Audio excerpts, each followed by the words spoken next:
Monsieur Mehdi-Nemmouche a aujourd'hui refusé de comparaître pour protester contre la saisie de ses courriers d'avocats qui lui sont transmis donc forcément par ses avocats, ce qui à notre sens constitue une violation majeure des droits de la défense indigne d'un état de droit et qui est pour nous totalement sans précédent dans tous les dossiers que nous avons pu traiter jusqu'à ce jour.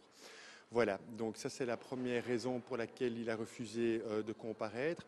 Nous avons provoqué une audience, pourquoi ?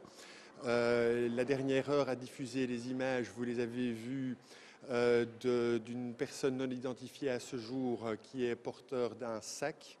Vous savez également que Mehdi-Nemmouche est considéré, suite à des conférences de presse du parquet, comme étant l'auteur des faits du musée juif parce qu'il est porteur de ce sac. Or, nous savons prouver donc, suite à des images diffusées par la police fédérale et par le juge d'instruction, qu'entre le moment de la tuerie au musée juif et le moment où Mehdi-Nemmouche est intercepté avec le sac, une autre personne était porteur de ce sac.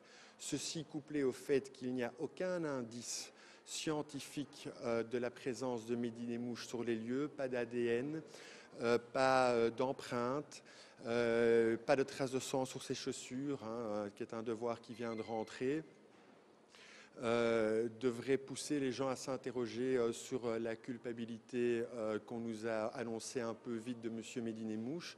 Et c'est très bien de s'intéresser à la personnalité des suspects, mais peut-être serait-il grand temps de s'intéresser aussi à la personnalité des victimes.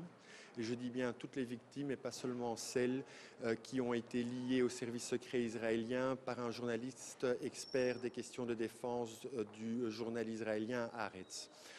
Vous parlez de quoi exactement quand vous parlez des autres victimes ? Je demande que toutes les pistes soient explorées par le parquet fédéral, ce qui n'est pas le cas pour le moment.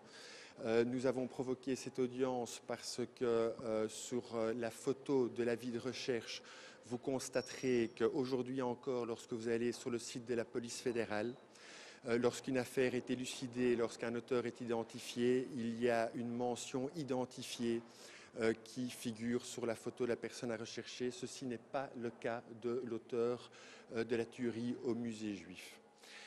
Donc, selon la propre attitude des enquêteurs, la personne n'est pas identifiée et donc on n'identifie pas M. Mehdi-Nemmouche comme étant la personne présente sur les images. Il y a un grand problème sur les images aussi de lunettes de soleil qui figurent sur les images vidéo qu'on ne retrouve pas sur la photo de l'avis de recherche. Il nous a été dit à l'audience précédente, je ne donnerai pas plus de détails là-dessus, mais que c'était un faux commis par des journalistes. Alors devant le caractère totalement édifiant, voire même grotesque de cette assertion, nous avons provoqué l'audience de ce jour pour avoir des précisions complémentaires sur cette thèse pour le moins étonnante de la part des autorités.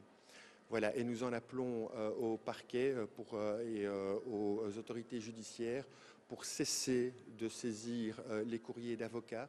Si c'est pour avoir nos mémoires, nous ne les publierons pas avant 2025, donc ce n'est pas la peine de saisir notre courrier.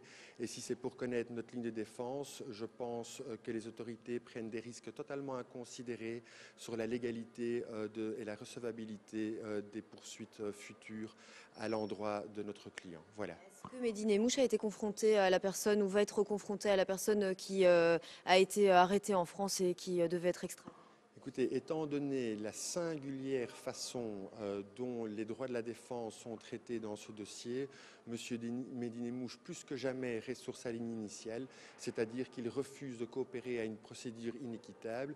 Il ne fera donc aucune déclaration avant la cour d'assises et il ne fera aucune déclaration ni sur la personne qu'on prétend être son complice et qui est en voie d'extradition vers la Belgique, ni sur la personne qui est porteur du sac.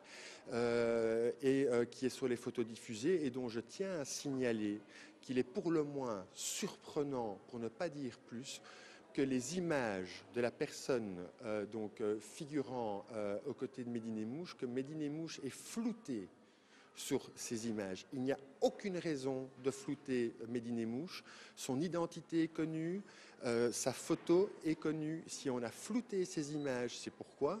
C'est pour cacher qu'une autre personne liée au dossier Nemmouche était porteur du sac et qu'il se pourrait donc bien que ce ne soit pas M. Medinemouche qui soit l'auteur des faits, car la seule raison pour laquelle il est considéré comme étant l'auteur des faits, c'est qu'il était porteur du sac, mais je redis que 2 jours avant lui, quelqu'un d'autre en était porteur.